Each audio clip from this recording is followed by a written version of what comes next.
Hello everyone, welcome to study vibe. My name is Abhijit Kumar Chaudhary. आज के हमारे वीडियो में हम लोग जनरल नॉलेज के कुछ अगेन इंपॉर्टेंट टर्म्स को समझने वाले हैं। तो चलिए स्टार्ट करते हैं।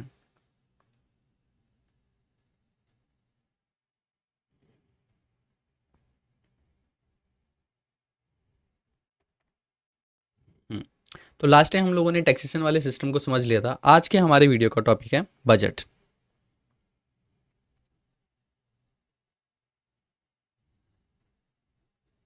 तो बजट क्या होता है, इस चीज़ को हमें समझना है और इसके अलग अलग टाइप्स के बारे में भी समझना है। तो देखिए, बजट क्या होता है। जो हमारी गवर्नमेंट है, हमारी गवर्नमेंट जो है वो एक साल के टाइम पीरियड में, 1 ईयर के टाइम पीरियड में कितना वो लोग जो है पैसा एक्सपेंस करने वाले हैं, मतलब खर्च करने वाले हैं। और ये पैसा वो लोग इनकम कहाँ से आने वाला है उनका, मतलब उनके खर्चे और इनकम का एक वो लोग बनाते हैं स्टेटमेंट। जिस स्टेटमेंट को बोला जाता है बजट। उस स्टेटमेंट को हमने क्या नाम दिया? हमने नाम दिया भाई बजट का नाम दिया। ठीक है, बजट बनाया। बजट नॉर्मली हम लोग भी बनाते हैं, बट यहाँ पे बजट गवर्नमेंट के यूनियन बजट के बारे में बात किया जा रहा है। तो गवर्नमेंट अपने आने वाले एक साल का खर्चा और इनकम को बताता है, उसे बजट बोला जाता है। अब ये जो ईयर होता है ना, ये ईयर होता है हमारा फाइनेंशियल ईयर। फाइनेंशियल ईयर हमारा स्टार्ट होता है हमेशा 1 अप्रैल को और ख़त्म होता है ये अगले साल मार्च में। जैसे अभी हमारा जो ईयर चल रहा है वो 1 अप्रैल 2024 को स्टार्ट हुआ था, जो कि 31 मार्च 2025 को ख़त्म हो जाएगा। ठीक है, इसके बाद 1 अप्रैल 2025 से नया फाइनेंशियल ईयर स्टार्ट होगा। अब ये बजट जो है, यूनियन गवर्नमेंट जो है, यूनियन गवर्नमेंट जो है, फाइनेंस मिनिस्ट्री ये डिपार्टमेंट है जो बजट बनाता है। और बजट बनाने के बाद इस बजट को पेश किया जाता है पार्लियामेंट के अंदर में। ठीक है, पार्लियामेंट में अगेन इसे जो है हमारे फाइनेंस मिनिस्टर प्रेजेंट करते हैं। पार्लियामेंट में प्रेजेंट किया जाता है। ये जो बजट है ये पार्लियामेंट के अंदर 1 फरवरी को प्रेजेंट किया जाता है। डेट याद रखना, 1 फरवरी को प्रेजेंट किया जाता है। फाइनेंशियल ईयर स्टार्ट होने से 2 महीने पहले इसको प्रेजेंट किया जाता है। तो देखिए, बजट में स्टार्ट करते हैं। कहता है भाई budget is an itemised summary of expected income and expenditure of a country. Expected word use किया है, आने वाले एक साल में कितना इनकम होगा, कितना खर्चा होगा of a country, company, sector over specified period, usually financial, एक साल के टाइम पीरियड में। अब यहाँ पे इन्होंने बोला एक कंट्री के लिए भी हम बजट बना सकते हैं, कंपनी के लिए बजट बना सकते हैं, एक्सेट्रा लिखा है। हम लोग अपने खुद की इंडिविजुअल लाइफ के लिए बजट बनाते हैं, कुछ भी आ सकता है। In economics the budget is an annual statement. Budget क्या होता है? एक एनुअल स्टेटमेंट होता है, क्योंकि एक साल का होता है। द एस्टिमेटेड रिसिप्ट्स, यानी कि हमारी इनकम कितनी है, एक्सपेंडिचर के हमारे खर्चे कितने होने वाले हैं, बाय द गवर्नमेंट, सरकार कितना खर्च करेगा। फिजिकल ईयर, फिजिकल ईयर का मतलब फाइनेंशियल ईयर ही होता है, 1 अप्रैल से लेकर 31 मार्च तक, जो हमने समझ लिया। ऑब्जेक्टिव क्या है बजट के? क्वेश्चन पूछ रहे भाई गवर्नमेंट बजट क्यों बना रहा है? To secure reallocation of resources. Reallocation of resource क्या होता है? गवर्नमेंट के पास जो फंड है ना, गवर्नमेंट को डिसाइड करना होता है कि अलग अलग सेक्टर में उसे कितने कितने पैसे खर्च करने हैं। रेलवे में इस साल कितना पैसा देना है, ट्रांसपोर्ट डिपार्टमेंट को उस पर कितना पैसा देना है, एजुकेशन डिपार्टमेंट को हमें कितना पैसा देना है। तो ये गवर्नमेंट को फिर से रीएलोकेट करना पड़ता है, इसके लिए ज़रूरत है। टू उसके बाद है to redistribution of income and wealth to reduce inequality. Government का हमेशा मोटिव रहता है भाई इनकम और वेल्थ की जो इनइक्वालिटी है उसे कम किया जा सके। उसके लिए भी गवर्नमेंट बजट बनाता है, ताकि सब लोग जो एक मिनिमम इनकम तो एटलीस्ट अर्न कर सके ना। To maintain economic stability. Government चाहता है हमारी इकोनॉमी क्या हो, स्टेबिलिटी बनी रहे। And prevent business fluctuation. Government नहीं चाहता कि भाई किसी भी तरह का फ्लक्चुएशन वगैरह आए, इसकी वजह से भी जो है गवर्नमेंट बजट बनाता है। एग्जाम्पल के लिए उन्होंने बोला high level of employment, price stability, ये सब कंट्रोल करना चाहता है गवर्नमेंट, इसके लिए गवर्नमेंट बजट बनाता है। अब स्टेबिलिटी का मतलब क्या है कि भाई हमारी जो इकोनॉमी है उसके अंदर में ग्रोथ रेट एक फिक्स रेट से होना चाहिए। ऐसा नहीं है कि एक साल हमने बहुत ज़्यादा अच्छे से प्रोग्रेस ग्रोथ कर लिया, अगले साल पता लगा हमने ग्रोथ ही नहीं किया, बिल्कुल हम नेगेटिव में चले गए। ऐसा नहीं होना चाहिए। देखो, एक साल 20% ग्रोथ करना और अगले साल जो है 5% ग्रोथ करना, ये से ज़्यादा बेटर हमारे लिए ये रहता कि अगर हम एक साल 10% ग्रोथ करते और अगले साल इसी 10% को हम बढ़ा के 11% पे लेके जाते, उसके अगले साल इसे हम बढ़ा के 12% पे लेके जाते, तो ये एक ज़्यादा बेटर स्टैंडर्ड माना जाता है, ना कि एक ही बार में बहुत ज़्यादा ग्रोथ कर लेना उसके बाद उल्टा नेगेटिव चले जाना। ठीक है, इन सब चीज़ों के लिए गवर्नमेंट बजट बनाता है। आगे कहता है management of public sector efficiency. Government के पब्लिक सेक्टर होते हैं, पब्लिक सेक्टर यानी कि गवर्नमेंट का सेक्टर, गवर्नमेंट के बहुत सारे बिजनेसेस होते हैं, उन बिजनेसेस में कितने कितने फंड लगाने हैं, इसके लिए भी गवर्नमेंट बजट बनाता है। उसके बाद है constituent of the budget. Budget is a primary divided into two parts. Budget के अंदर दो हिस्से होते हैं भाई, एक होता है रेवेन्यू बजट, एक होता है हमारा कैपिटल वाला बजट। रेवेन्यू बजट और कैपिटल बजट। अब देखो, हम्म यहाँ समझते हैं भाई रिवेन्यू बजट और कैपिटल बजट कैसे काम कर रहे हैं। तो पहले हम लोग बात करते हैं रिवेन्यू बजट की। रिवेन्यू बजट के अंदर में, रिवेन्यू बजट। इसके अंदर भाई दो हिस्से होते हैं, एक हिस्सा होता है रिसिप्ट वाला और एक हिस्सा होता है एक्सपेंडिचर वाला, ठीक है। ऐसे ही जो हमारा कैपिटल वाला होता है, कैपिटल बजट, कैपिटल बजट के भी दो हिस्से होते हैं, एक हिस्सा होता है रिसिप्ट वाला, एक हिस्सा होता है एक्सपेंडिचर वाला। अब इन दोनों में डिफरेंस क्या है, इस चीज़ को समझना, बहुत बेसिक सा डिफरेंस है। कैपिटल रिसिप्ट के अंदर में ऐसे रिसिप्ट आते हैं या ऐसे एक्सपेंडिचर आते हैं जिनकी वजह से हमारे असेट्स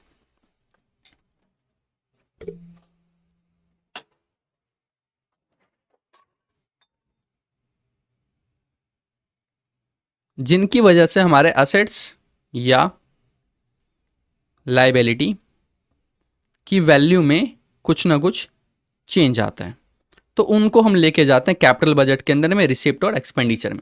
अब एग्जांपल समझो, गवर्नमेंट ने अगर एक बिल्डिंग बनाया, गवर्नमेंट ने एक बिल्डिंग बनाया, तो गवर्नमेंट के पैसे खर्च होंगे, कौन से वाले पैसे खर्च हो रहे हैं, कैपिटल बजट के अंदर में ये कैपिटल एक्सपेंडिचर का पार्ट बनेगा। क्यों? क्योंकि इससे हमारा एसेट्स इंक्रीज हो रहा है। अच्छा, गवर्नमेंट ने अगर किसी से लोन लिया है, पैसा आया है, बट कौन सा पैसा है ये कैपिटल बजट के अंदर में कैपिटल रिसिप्ट वाला पैसा है, क्योंकि इसके बदले में गवर्नमेंट की क्या बढ़ रही है भाई, लायबिलिटी बढ़ रही है। कम भी हो सकता है, जैसे गवर्नमेंट ने अगर लोन चुका दिया तो पैसा जा रहा है गवर्नमेंट के पास से, ये एक एक्सपेंस है, बट कौन सा एक्सपेंस है, कैपिटल बजट के अंदर में कैपिटल एक्सपेंस है, क्योंकि इससे लायबिलिटी की वैल्यू चेंज हो रही है। तो कभी भी अगर गवर्नमेंट एसेट्स बेच के पैसा लेके आता है, लोन लेके पैसा आता है, या लोन चुकाता है, उस चुकाने के लिए पेमेंट करता है, मतलब जिसमें भी गवर्नमेंट के एसेट्स या लायबिलिटी के अंदर चेंज आ जाता है ना, उसे कैपिटल बजट के अंदर में हम रिसिप्ट और एक्सपेंडिचर में इंक्लूड कर लेते हैं। रेवेन्यू बजट के अंदर में ऐसे रिसिप्ट आते हैं, देखो ऐसे रिसिप्ट आते हैं जिसके बदले गवर्नमेंट की ना प्राइमरी कोई भी ऑब्लिगेशन नहीं बनती। पैसा आ गया बट गवर्नमेंट की कोई प्राइमरी ऑब्लिगेशन नहीं बनी, ना तो एसेट्स की वैल्यू कम हो रहा है ना लायबिलिटी की वैल्यू बढ़ रहा है, कुछ नहीं। एक्सपेंडिचर के अंदर भी यही होता है, रेवेन्यू एक्सपेंडिचर के अंदर में ऐसे खर्चे आते हैं जिसके बदले गवर्नमेंट के ना तो एसेट्स में चेंज आ रहा है ना कोई लायबिलिटी में चेंज आ रहा है। अब देखो इसमें आएगा क्या क्या, एक मिनट।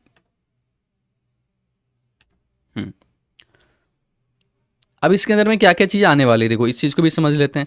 पहले हम लोग बात करते हैं रिवेन्यू रिसिप्ट की।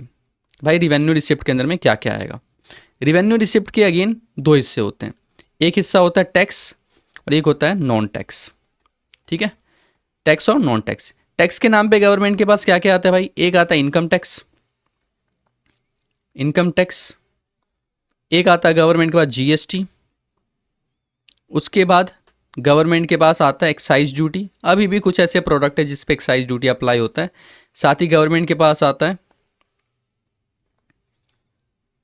कस्टम ड्यूटी, ऐसे गवर्नमेंट के पास टैक्स का पैसा आता है, ठीक है।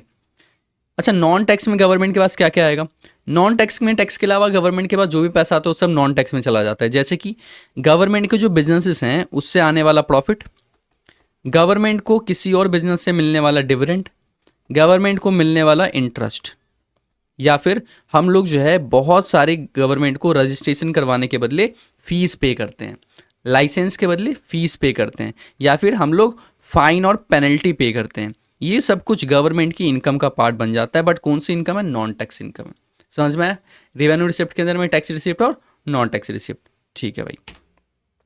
इसके बाद हम लोग बात करते हैं रेवेन्यू एक्सपेंडिचर की, रेवेन्यू एक्सपेंडिचर, ठीक है।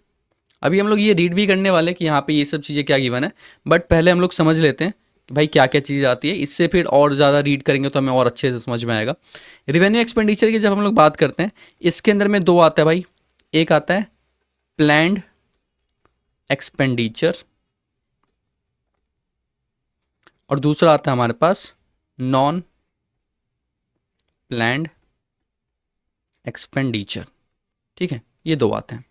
प्लान वाले के अंदर क्या है, गवर्नमेंट जब भी कोई योजना बनाता है ना, गवर्नमेंट कोई क्या बना रहा है, योजना बना रहा है, उसके अंतर्गत जो एक्सपेंस किया जाता है ना, उन सभी एक्सपेंसेस को प्लान एक्सपेंस बोला जाता है। जैसे गवर्नमेंट लेके आया आवास योजना, पीएम आवास योजना, जिसमें लोगों को घर बनाने के लिए पैसे दिए गए, तो ये क्या है, प्लान एक्सपेंडिचर है।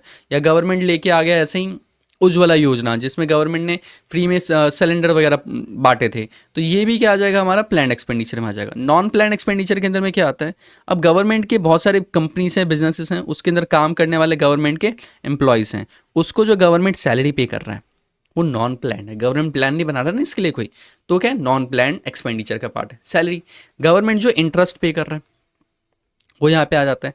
गवर्नमेंट जो मेंटेनेंस के पैसे पे कर रहा है, गवर्नमेंट की प्रॉपर्टीज़ के मेंटेनेंस के पैसे होते हैं। एडमिनिस्ट्रेशन के जो पैसे पे कर रहा है, ये जो डिपार्टमेंट गवर्नमेंट के बहुत सारे बने हुए हैं, जो गवर्नमेंट के डिपार्टमेंट हमें सही ढंग से जो है चलाने के लिए बनाए जा रहे हैं, ये सारे के सारे डिपार्टमेंट को जो पैसा खर्च किया जा रहा है, ये भी क्या आता है हमारा रेवेन्यू एक्सपेंडिचर के अंदर में, नॉन प्लान एक्सपेंडिचर का पार्ट बन जाता है। ठीक है, समझ में आया। उसके बाद अगर मैं बात करता हूँ भाई कैपिटल वाले की, तो कैपिटल वाली के अंदर में हमारा एक तो आता है लोन्स एंड बोरोविंग्स, उसके अलावा असेट्स का परचेज या फिर असेट्स का सेल आ सकता है। अब लॉन्ग टर्म बोरिंग लोन्स और बोरिंग्स के अंदर में क्या होगा, अगर हमने लोन लिया है तो हमारा क्या बनेगा, वो हमारा कैपिटल रिसिप्ट बनेगा। वही अगर हम लोन की पेमेंट कर रहे हैं तो हमारा कैपिटल एक्सपेंडिचर बन जाएगा। असेट्स अगर हम लोग परचेज कर रहे हैं तो ये हमारा कैपिटल एक्सपेंडिचर बन जाएगा। उसी असेट को अगर हमने बेच दिया तो ये हमारा कैपिटल रिसिप्ट बन जाएगा। ठीक है, क्लियर है भाई। कैपिटल रिसिप्ट क्या है, कैपिटल एक्सपेंडिचर क्या है। अगर आपको समझ में नहीं आया है तो इस वीडियो को रिवाइंड करके देखिएगा, आपको समझ में जरूर आ जाएगा, क्योंकि ये सब कुछ बहुत ही बेसिक टर्म्स है। ठीक है, अब यहाँ पर देखो रिसिप्ट में क्या कहता है, रेवेन्यू रिसिप्ट क्या होता है, जो अभी हमने समझा क्या है, divided into two class, tax revenue और नॉन टैक्स रिवेन्यू। अभी हमने समझा भाई टैक्स रिवेन्यू में टैक्स आते हैं, नॉन टैक्स में अदर वाले आ जाते हैं। Non tax revenue include all the other revenue like received by the government in form of price paid by the supply of the goods and services. जो भी government सामान बेच रहा है उसके बदले जो गवर्नमेंट को पैसा आ रहा है वो सब कुछ यहाँ पे इंक्लूड हो जाता है। जैसे पोस्टेज को गवर्नमेंट को पैसा आता है, टोल का गवर्नमेंट को पैसा आता है, रेलवे से पैसा आता है, इलेक्ट्रिसिटी का पैसा आता है, एंड ऑल्सो इंक्लूड इंटरेस्ट भी आता है, डिविडेंड भी आता है, earn by the government investment, revenue earn on account of administration function. देखो ये आ गया ना, एडमिनिस्ट्रेशन फंक्शन से जो गवर्नमेंट को आ रहा है, जैसे लाइसेंस की फीस आती है, रजिस्ट्रेशन की फीस आती है, फाइन एंड पेनल्टी आता है, एस सीट्स भी आते हैं। अब एस सीट्स के अंदर में क्या होता है, एसिड्स भी एक सिंपल कॉन्सेप्ट है। इसमें कहता है कि गवर्नमेंट, अगर कोई ऐसा पर्सन है ना जिसके पास कोई प्रॉपर्टी है, ठीक है, और इस बंदे की होगी डेथ, और डेथ के बाद इसकी प्रॉपर्टी को कोई भी बंदा क्लेम करने के लिए नहीं आया, ऐसे में जिसकी प्रॉपर्टी का कोई नहीं होता उसकी प्रॉपर्टी का कौन होता है भाई, गवर्नमेंट होता है। तो सरकार क्या करेगा, सरकार सरकार जो है इसकी प्रॉपर्टी के ऊपर कंट्रोल कर लेगा, एक्वायर कर लेगा भाई, इसकी प्रॉपर्टी को जब्त कर लेगा, क्योंकि कोई और क्लेम करने के लिए नहीं आया है। कैपिटल रिसिप्ट की अगर हम लोग बात करते हैं, this include market loans, market से जो हमने लोन लिए, borrowings from reserve bank of India, other party receipt जैसे सेल ऑफ ट्रेजरी बिल्स या loan received by foreign government. ये सब चीज़ें भाई लोन्स वगैरह की बात करें, लोन लोन लोन हर जगह है, ये सब कुछ हमारा क्या आता है, कैपिटल रिसिप्ट का पार्ट बन जाता है। हाँ, एक यहाँ पे इंपॉर्टेंट था, सेल ऑफ ट्रेजरी बिल्स। तो क्या आप लोगों को पता है ट्रेजरी बिल्स क्या होता है? अच्छा, अगर पता है तो भाई नीचे कमेंट करके बता दो फटाफट, ताकि मुझे ये पता लग जाए कि आपको समझ में आ रहा है। खैर, ट्रेजरी बिल्स देखो क्या होता है, गवर्नमेंट क्या करता है ना, गवर्नमेंट जो है आरबीआई, बेसिकली आरबीआई क्या करता है, ट्रेजरी बिल्स बनाता है। ये इस टाइप के पेपर होते हैं, इसमें ऊपर आरबीआई लिखा होता है, यहाँ पे नीचे स्टैंप लगा होता है, गवर्नर जो इसके ऊपर साइन वाइन कर देते हैं, और इस पेपर की वैल्यू लिख दी जाती है भाई 5 लाख, और इसे हम नाम दे देते हैं ट्रेजरी बिल्स का। ठीक है, अभी गवर्नमेंट ने पेपर बनाया, गवर्नमेंट इन पेपर्स को, जिसे ट्रेजरी बिल्स बोला जा रहा है, इसको गवर्नमेंट सेल करता है। गवर्नमेंट इससे क्या करेगा, सेल करेगा, और बदले में गवर्नमेंट को जो पैसा आता है वो क्या आएगा, हमारा कैपिटल रिसिप्ट का पार्ट बन जाएगा। अब ये क्यों बेचा जाता है और इसके पीछे क्या मोटिव होता है, इस चीज़ को समझना हमारे लिए इस लेवल पे इंपॉर्टेंट नहीं है। आने वाली क्लासेस में या आने वाले टॉपिक में जहाँ भी ये कवर होगा वहाँ पे हम लोग समझ लेंगे। बस अभी के लिए समझ लो, आरबीआई ट्रेजरी बिल्स बनाता है, उसको बेचता है, जिसके बदले आने वाले पैसे को कैपिटल रिसिप्ट का पार्ट मान लिए जाते हैं। उसके बाद है इंटरनेशनल इंस्टीट्यूशन, जैसे वर्ल्ड बैंक से लोन ले सकता है, एशियन डेवलपमेंट बैंक से लोन ले सकता है, अगेन लोन की बात की जा रही है।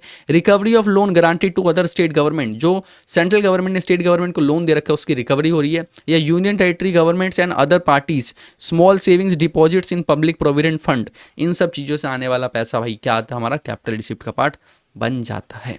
ठीक है, चलो भाई आगे एक्सपेंडिचर की बात करते हैं। एक्सपेंडिचर में भी दो है, रेवेन्यू एक्सपेंडिचर और कैपिटल एक्सपेंडिचर। देखो, revenue expenditure include expenditure incurred in normal running of the government, government को अपना गवर्नमेंट चलाने के लिए जो पैसा खर्च करना पड़ रहा है, सरकार चलाने के लिए जो पैसा खर्च करना पड़ रहा है, वो हमारा क्या है भाई, रेवेन्यू एक्सपेंडिचर है। Payment of interest and loan subsidies, ये सब कुछ इसके अंदर आ जाता है। In other word those expenses which do not result in creation of assets and consider as revenue expenditure, उन सबको हमने क्या बोला भाई, रेवेन्यू एक्सपेंडिचर बोला। क्या नहीं होना चाहिए, बस असेट्स क्रिएट नहीं होना चाहिए। कैपिटल एक्सपेंडिचर के अंदर देखो कहते हैं capital expenditure including expenditure on acquisition of assets, यहाँ पे हम क्या खरीद रहे हैं भाई, एसेट्स परचेज कर रहे हैं, जैसे गवर्नमेंट जमीन परचेज कर रहा है, बिल्डिंग परचेज कर रहा है, मशीन परचेज कर रहा है, इक्विपमेंट परचेज करता है, इन्वेस्टमेंट कर रहा है, या किसी को लोन दे रहा है, ये सब कुछ भी क्या आ जाता है, कैपिटल एक्सपेंडिचर का पार्ट आ जाता है। प्लान और अनप्लान एक्सपेंडिचर अभी हमने समझा था भाई, plan expenditure are those expenditure public expenditure incurred for the current development और investment as the plan proposal, कुछ ना कुछ प्लान प्रपोजल्स होगा उसके बेसिस पे कर रहे हैं, बाकी सबको अनप्लान एक्सपेंडिचर बोला जा रहा है, तो ये भी हम लोगों ने समझ लिया है।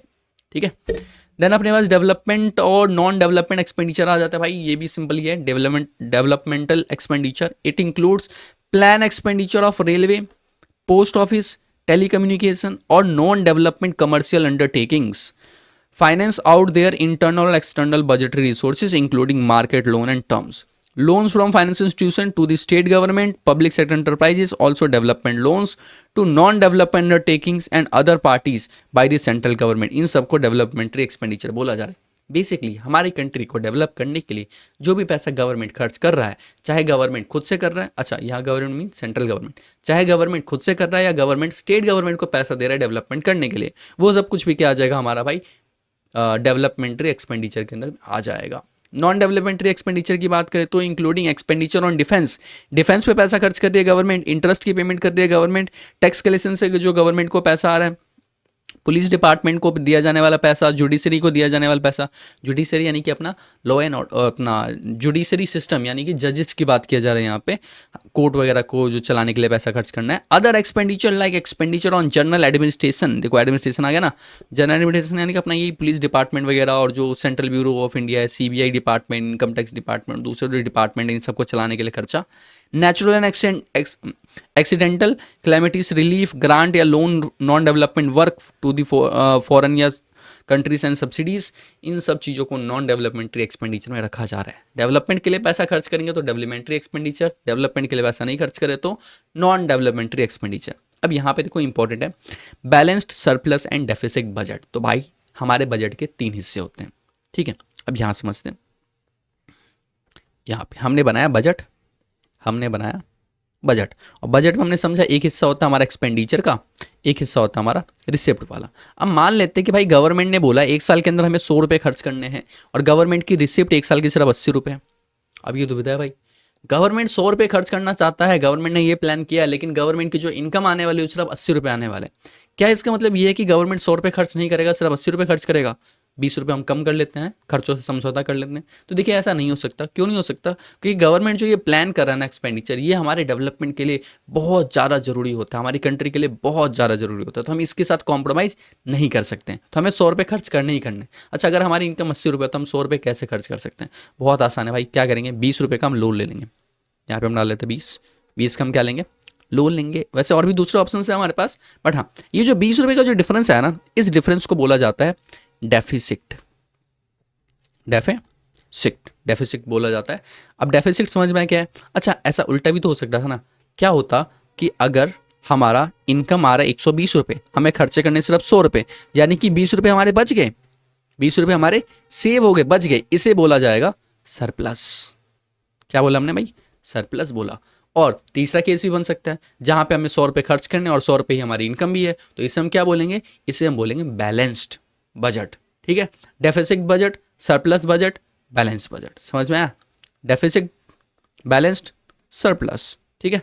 अच्छा, डेफिसिट की वजह से क्या होगा भाई? इसमें देखो, revenue is less than expenditure, revenue हमारा कम है, एक्सपेंडिचर हमारा ज़्यादा है। इंक्रीज द एग्रीगेट डिमांड, हमारी एग्रीगेट डिमांड बढ़ जाएगा। So it is a good policy to combat recession, but the economy comes in under employment equilibrium because of the deficit demand. क्योंकि हमारी डिमांड बहुत ज़्यादा कम होने वाली है, गवर्नमेंट सप्लाई तो बहुत ज़्यादा बढ़ाना चाहता है भाई, बट क्योंकि हमारी डिमांड बहुत ज़्यादा कम होने वाली है, तो ये जो है अंडर एम्प्लॉयमेंट वाली लेवल की ओर लेके जाएगा, जहाँ पे एट टाइम्स क्या होता है, हमें अपनी जो है डिमांड क्योंकि कम है तो सप्लाई भी धीरे धीरे कम करना पड़ता है, जो कि हमें जो कि हमें ज़्यादातर देखने को मिलता है, क्योंकि हमारा इंडिया का जो बजट है वो नॉर्मली डेफिसिट बजट ही बनता है।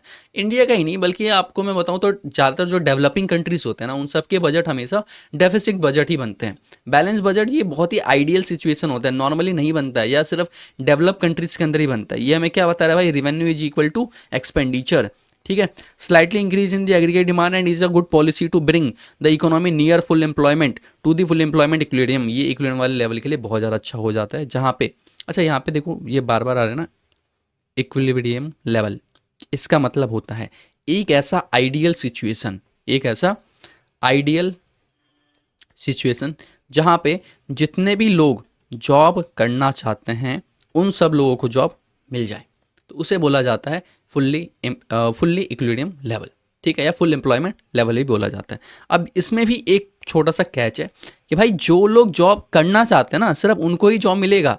ऐसा अगर कोई बंदा है जो जॉब करना ही नहीं चाहता तो हम उसे जॉब देने की बात नहीं कर रहे, फिर तो उसे कोई जॉब दे भी नहीं सकता ना, तो हम उसको जॉब देने की बात नहीं कर रहे। अब ये करना नहीं चाह रहा, क्या क्या मतलब है? जॉब करना चाहता है या नहीं करना चाहता है का मतलब है कि मार्केट में जो वेज रेट मिल रहा है ना, उस वेज रेट पे वो जॉब करना चाहता है तो उसे जॉब मिलेगा। अगर वो उस वेज रेट पे जॉब नहीं करना चाहता तो उसको जॉब नहीं मिलने वाला भाई, ठीक है, ये बोला जा रहा है। तो इसे हम फुल एम्प्लॉयमेंट लेवल बोलते हैं, ठीक है। फिर से रिपीट कराता हूँ ये छोटा सा टर्म, कि ऐसा कोई भी बंदा, जैसे मान लो अब एक बंदा है मिस्टर ए जैसे ही ग्रेजुएट हुआ, इसने बीकॉम किया, बीकॉम करने के बाद ये जॉब के लिए अप्लाई किया इसने किसी कंपनी में, बल्कि बहुत सारी कंपनी में इसने अप्लाई किया, जहाँ पे इसकी एक्सपेक्टेशन थी कि भाई कि मैंने बीकॉम कर रखा है, मुझे कम से कम जो है, कम से कम मुझे 40,000 की सैलरी तो मिलनी चाहिए, ये इसका एक्सपेक्टेशन था। जब इसने कंपनी में इंटरव्यूज वगैरह दिया तो इससे कंपनी वालों ने बोला कि भाई हम आपको सिर्फ और सिर्फ 25,000 ही ऑफर कर रहे हैं। अब आपको मैं बता दूं भाई 25,000 बीकॉम करने के बाद is really a good option, अच्छा खासा ऑप्शन है भाई, क्योंकि नहीं मिलते जनरली लोगों को इतने भी। तो 25,000 मिल रहे भाई, इसको कर लेना चाहिए था, बट इसने नहीं किया। इसने क्या बोला, भाई मेरे को तो चाहिए 40,000। अभी बंदा 40,000 रुपये बांध के बैठा हुआ है, भाई मेरे को 40,000 मिलेगा तभी करूंगा वरना मैं काम नहीं करूंगा। तो क्या इसको जॉब मिली? नहीं मिली भाई इसको जॉब। तो क्या ये अनएम्प्लॉयड है? बिल्कुल हाँ, ये अनएम्प्लॉयड है। तो जब मैंने बोला कि हमें फुल इक्विवेलेंट वाला लेवल मिल जाएगा, क्या इसका मतलब ये है कि इस बंदे को भी जॉब मिल जाएगा जिसको 40,000 में जॉब करना है? नहीं, हम इसकी बात नहीं कर रहे थे। हम सिर्फ ऐसे लोगों की बात करें जो मार्केट में जो वेज रेट चल रहा है उस वेज रेट पे अगर वो काम करना चाहता है तो उसको जॉब जरूर मिल जाएगा, तो उसे फुल एम्प्लॉयमेंट या इक्विलिब्रियम लेवल बोला जाता है, ठीक है। खैर ठीक है भाई, आई होप आप लोगों को समझ में आ गया होगा। अगर नहीं भी आया होगा तो कोई दिक्कत वाली बात नहीं भाई, इस वीडियो के नीचे कमेंट कर दो और मैं आप लोगों को अगली वाला जो भी हमारा लेक्चर होगा उसके अंदर मैं ये टॉपिक रिपीट भी करवा दूंगा, ठीक है। आगे अपने पास है revenue is greater than expenditure. हमारा रिवेन्यू क्या एक्सपेंडिचर से जा रहा है, तो ऐसे केस में क्या होगा भाई, हमारा सरप्लस बजट बनेगा, ठीक है, सिंपल है। चलो आगे बढ़ते हैं। टाइप ऑफ डेफिसिट की बात करते हैं, क्या होता है अपना बजटरी डेफिसिट, एक होता है अपना फिजिकल डेफिसिट, प्राइमरी डेफिसिट और रेवेन्यू डेफिसिट। तो एक एक करके स्टार्ट करते हैं। पहला है बजटरी डेफिसिट, जो हमारे बजट के अंदर में जो डिफरेंस आता है उसे हम बजटरी डेफिसिट बोलते हैं। डिफरेंस बिटवीन टोटल एक्सपेंडिचर, क्या बोला हमने, total expenditure and current revenue and net internal या external capital receipt of the government, उसे हम क्या बोलते हैं भाई, बजटरी डेफिसिट बोला जाता है। आगे बढ़ते हैं physical deficit. It is a difference between total expenditure of the government, ठीक है, and the revenue receipt and all those capital receipt which finally occur to the government, तो उसे हम बोलते हैं फिजिकल डेफिसिट। तो फिजिकल डेफिसिट जो है वो एक्चुअली बजटरी डेफिसिट का ही मतलब पार्ट बन रहा है। फिजिकल डेफिसिट इंडिकेट्स मोर इन्फ्लेशन, ये क्या रिप्रेजेंट करता है कि बहुत ज़्यादा इन्फ्लेशन आने वाला है, महंगाई आने वाली है भाई। As more the deficit more will be government borrows, इसका मतलब क्या है, जितना ज़्यादा डेफिसिट होगा उतना ज़्यादा गवर्नमेंट बोरो करेगा। अभी पिछले वाले स्लाइड में जब हमने समझा था कि हमारा यहाँ पे डेफिसिट आ गया था 20 रुपये का, तो गवर्नमेंट 20 रुपये कहाँ से लेके आ रहा था, लोन ही तो लेके आ रहा था ना। तो जितना ज़्यादा हमारा डेफिसिट बढ़ेगा गवर्नमेंट को उतना ज़्यादा पैसा लोन लेना पड़ेगा, और जितना ज़्यादा गवर्नमेंट पैसा लोन लेगा अगले साल गवर्नमेंट को उतना ही ज़्यादा एक्स्ट्रा इंटरेस्ट के रूप में पे करना पड़ेगा। और फाइनली एक दिन वो भी तो आएगा जब हमें ये लोन चुकाना भी है। तो ऐसे पॉइंट में क्या होगा, गवर्नमेंट एक ऐसी सिचुएशन में फंस जाएगा जिसे बोला जाता है डेट ट्रैप। डेट ट्रैप ये बहुत ज़्यादा बेकार सिचुएशन होता है किसी भी कंट्री के लिए, और बहुत सारी डेवलपिंग कंट्रीज या अंडर डेवलप कंट्री इसी वाली सिचुएशन के अंदर फंस चुकी है। खैर, तो डेट ट्रैप के अंदर में क्या होता है, हम एक बार लोन लेते हैं, उस लोन को चुकाने के लिए प्लस इंटरेस्ट की पेमेंट करने के लिए हम फिर से लोन लेते हैं, उस लोन को चुकाने के लिए और इंटरेस्ट की पेमेंट करने के अगली बार हम फिर से लोन लेते हैं, और यही प्रोसेस चलता रहता है कंटिन्यूटी के अंदर में। जिसकी वजह से क्या होगा भाई, जिसकी वजह से हम जिस भी कंट्री से या जिस भी हम इंस्टीट्यूशन से लोन लिए जा रहे बार बार बार बार, हम उसके कंट्रोल में आ जाएंगे, क्योंकि हम एट द एंड ना तो उसको हम इंटरेस्ट पे कर पा रहे हैं ना हम उसका लोन चुका पा रहे हैं। तो हमें क्या करना होगा, वो अपने कुछ टर्म्स हमें बताएगा, हमें उन टर्म्स को एक्सेप्ट करना पड़ेगा और हमें उसके टर्म्स के अकॉर्डिंग काम करना पड़ेगा, जो हमारी कंट्री के अगेंस्ट होगा, बट हमें उस चीज़ को मानना पड़ेगा, ठीक है। जैसे यहाँ पे हम एक छोटा सा एग्जाम्पल ले लेते हैं। अभी जो है ना रसिया और यूक्रेन की वॉर चल रही है, ठीक है, जिसमें रोल आता है भाई यूएसए अमेरिका का। तो यूएसए अमेरिका जो है ये सपोर्ट कर रहा था अपना यूक्रेन को, और इसको जो है लोन के रूप में बहुत सारा अमाउंट प्रोवाइड कर रहा था, या सपोर्ट के रूप में बहुत सारा अमाउंट जो है पैसा दे रहा था, और इक्विपमेंट वगैरह भी दे रहा था, हथियार भी दे रहा था, ताकि ये रसिया के साथ कॉम्बैट कर सके। ये सब कुछ बहुत सही चल रहा था। फिर क्या हुआ, ये युद्ध वैसे बहुत ज़्यादा ही लंबा खिंच गया, यूएसए या किसी भी कंट्री को इतना ज़्यादा उम्मीद नहीं था। खैर, इंपॉर्टेंट पॉइंट ये है कि यूएसए के अंदर में इलेक्शन हुआ, और इलेक्शन होने के बाद जो है डोनाल्ड ट्रंप ये जो है दोबारा से इलेक्ट हो गया है। अच्छा, ये पहले प्रेसिडेंट हुआ करते थे, फिर इसको चेंज करके जो है दूसरे प्रेसिडेंट आए थे, और इन्होंने ये फिर से चुनाव जीत के आ गए। तो खैर, जैसे डोनाल्ड ट्रंप प्रेसिडेंट बना, इसने जो है ये जो फंडिंग दे रहे थे यूक्रेन को, ये वाली फंडिंग इसने स्टॉप करवा दी। और यूक्रेन के प्रेसिडेंट के साथ मीटिंग करते हुए डोनाल्ड ट्रंप ने ये प्रस्ताव रखा कि भाई हम आपको और ज़्यादा पैसा देंगे, हम आपको और ज़्यादा इक्विपमेंट प्रोवाइड करेंगे, हम आपकी जंग में बहुत ज़्यादा हेल्प करेंगे, हम करना भी चाहते हैं, बट एक छोटी सी हेल्प आपको भी, मतलब यूक्रेन को भी करना पड़ेगा यूएसए की, कि यूक्रेन के अंदर में जितने भी उसके पास नेचुरल रिसोर्सेज है ना, उस नेचुरल रिसोर्सेज में हमें 50% पार्ट चाहिए। किसको चाहिए भाई? यूएसए को चाहिए 50% पार्ट यूक्रेन के नेचुरल रिसोर्सेज के अंदर में। वहाँ से जितना भी इनकम आएगा, जितना भी ये लोग करने वाले हैं, वो सब कुछ के अंदर में 50% हिस्सा किसको चाहिए? यूएसए को चाहिए। गवर्नमेंट, यूएसए का प्रेसिडेंट ने बोला कि भाई अगर आप इस चीज़ को राजी हो जाते हो तब तो हम आपको और ज़्यादा पैसा देंगे, वरना तो भाई भूल जाओ, ना तो हम आपको पैसा देने वाले, ना हम आपको इक्विपमेंट देने वाले, क्योंकि रसिया के खिलाफ जंग आप खत्म करना चाहते नहीं हो, इतने सालों से बस अटका रखा है, हमारे सारे के सारे पैसे बस वेस्ट ही जा रहे हैं। तो ये पूरा आइडियल सिचुएशन बना। अब हमारे लिए, क्योंकि हम इकोनॉमिक्स वाले पार्ट को अभी कंप्लीट कर रहे हैं, हमारे लिए क्या इंपॉर्टेंट है, हमारे लिए ये चीज़ समझना जरूरी है कि यूक्रेन के ऊपर में ये दबाव क्यों बनाया गया, क्योंकि यूक्रेन ने बहुत सारी फंडिंग यूएसए से ली, मतलब जो पर्पस है जो भी है, बट ली, जिसको वो चुका नहीं सकता है, और उसे और ज़्यादा पैसों की नीड भी है। तो अभी के लिए तो वैसे यूक्रेन के प्रेसिडेंट ने मना कर दिया कि भाई देखो, हम ऐसा कोई समझौता नहीं करने वाले, हम अपने यूक्रेन की जनता को ऐसे धोखा नहीं दे सकते, है ना। ऑब्वियस सी बात है, उसने मना ही करना था, बट हाँ, क्या पता, नोबडी नोज, क्या पता कुछ टाइम बाद जाके अपना यूक्रेन मान भी जाए इस चीज़ को लेके। ऐसा हो जाता है नॉर्मली। डेट ट्रैप के अंदर में यही तो खासियत है भाई, कि हमारी कंट्री के हाल बेहाल हो जाते हैं। खैर, अगला अपने पास है primary deficit. It is the difference between physical deficit and interest payment. इन्होंने बोला भाई पहले फिजिकल डेफिसिट निकालो, उसमें से माइनस कर दो जितना आपने इंटरेस्ट की पेमेंट की है, तो जो बचेगा वो आपका प्राइमरी डेफिसिट होगा। लास्ट में ये जाता है अपने पास रेवेन्यू डेफिसिट। रेवेन्यू डेफिसिट कहता है कि भाई गवर्नमेंट का रेवेन्यू एक्सपेंडिचर, रेवेन्यू वाला एक्सपेंडिचर में से माइनस करो रेवेन्यू वाला रिसिप्ट, और जो बचेगा वो हमारा क्या होगा? वो हमारा रेवेन्यू डेफिसिट होगा। ठीक है, सिंपल है। चलो भाई, नेक्स्ट अपने पास, खैर यहाँ पे आके हमारा बजट वाला पार्ट कंप्लीट हो जाता है। बहुत बढ़िया भाई, ठीक है। चलिए फिर बाकी हम लोग कंटिन्यू करेंगे किसी और वीडियो के अंदर में। तब तक के लिए जो भी आपको यहाँ पे बताए गए, जितने भी हमने इकोनॉमिक्स के टर्म्स समझे, इन सभी टर्म्स को रिवाइज करते रहना। कुछ भी अगर आपको डाउट वगैरह आता है तो आप इस वीडियो के नीचे कमेंट कर सकते हैं, आपके डाउट को सॉल्व किया जाएगा। एंड अभी तक अगर आप लोगों ने हमारे स्टडी वाइब के चैनल को सब्सक्राइब नहीं किया तो सब्सक्राइब कर लीजिए स्टडी वाइब को, क्योंकि यहाँ है वाइब स्टडी की।